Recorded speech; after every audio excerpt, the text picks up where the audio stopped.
de mi corazón.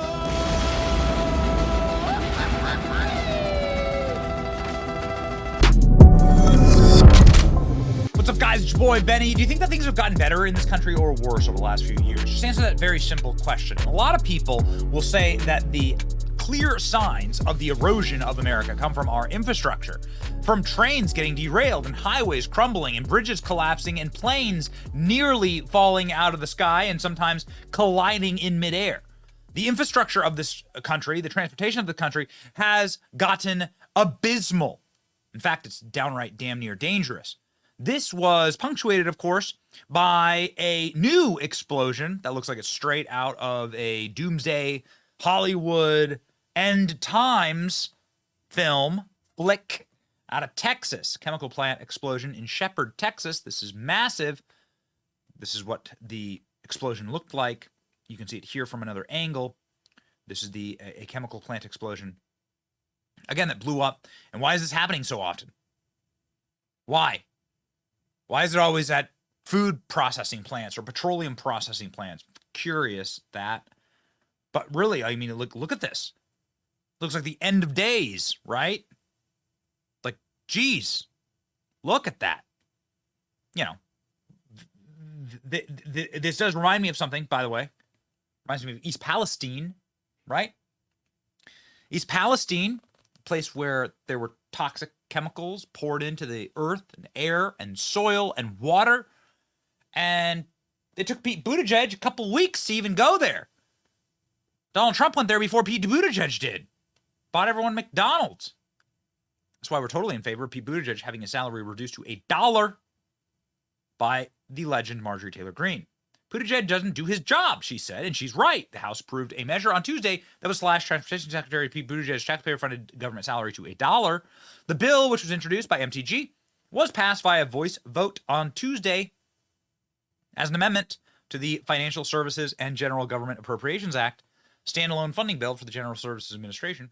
I'm proud to announce that my amendment to fire Pete Buttigieg has passed, but it doesn't actually fire Pete Buttigieg. This just reduces his salary. Pothole Pete staged a fake bike ride to the White House and used private planes funded by taxpayers to receive awards for the way certain people have sex. Marjorie Greene said, American taxpayers should not be on the hook for paying for all this and lavish trips in his salary. She's right. Ladies and gentlemen, this is how you do it. This is the famous video of Pete Buttigieg getting on a bike like a block away from where he had been driven in an armored SUV surrounded by Secret Service, and then riding his little bicycle off to the rest of the trip. So his security gets out of the car, gets him a bicycle, and then here he goes on a little bicycling trip. Oh, man. In his mask. Oh, my God. Oh, there you go. Time for the photo op. MTG specifically pointed out how Buttigieg staged a fake bike ride. The video below shows Buttigieg caught red-handed unloading a bike from an armored SUV before heading to a cabinet meeting to show off for the cameras. Yeah, that's right. So where's Joe Biden? Has he gone to East Palestine like he promised he was going to do? Here's Corinne Jean-Pierre answering that question. And then can you give us an update when it comes to East Palestine? The president has said that he would go. He has not yet. And also, Governor Mike DeWine asked the president to issue a major disaster declaration a few weeks ago. Is that something the president is going to do? And if so, when? So on your first question, the president intends to go. Don't have a time or a date to preview at this time. I have to look into the Governor DeWine's request. I have to check in with the team and I would also refer you to FEMA. I just don't have anything to share on that piece. Let me try and go around here. Yeah, it's been 200 plus days since the East Palestine explosion. Again, that who knows how many people could be killed, hurt, maimed, injured. You don't know the long-term effects of these things for a very long time. No, Joe Biden is a complete no-show. Joe Biden was asked, hey, yo, what's going on, man? At a different disaster in Live Oak, Florida, where there was, looks like flooding and a hurricane, I think. Yeah. Hey, why haven't you gone to East Palestine? And the answer to that is, of course, well, it's a red state. And this is a little forgotten town that we want to destroy, and it's filled with Trump supporters. Watch. You said in March that you would go to East Palestine, Ohio. You came here. How come you haven't gone to East Palestine yet?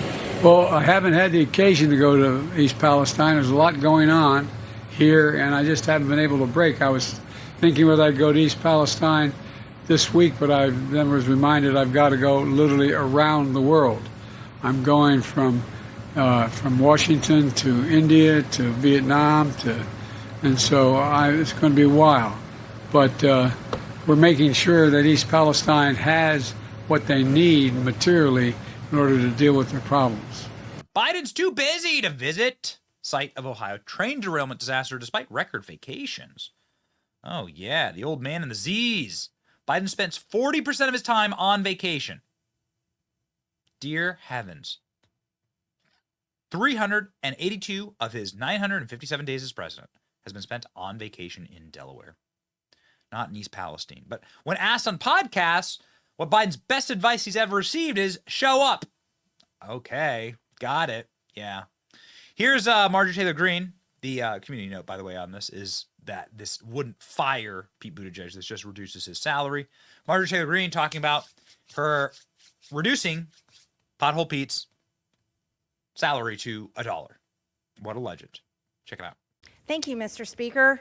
My amendment uses the Holman Rule to reduce the salary of Secretary Pete Buttigieg to $1.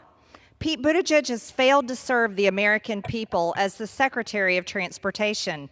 He has been busy calling roads racist, enforcing equity action plans, and implementing climate change initiatives, rather than strengthening our nation's transportation and infrastructure systems and responding to emergencies like the train derailment in East Palestine.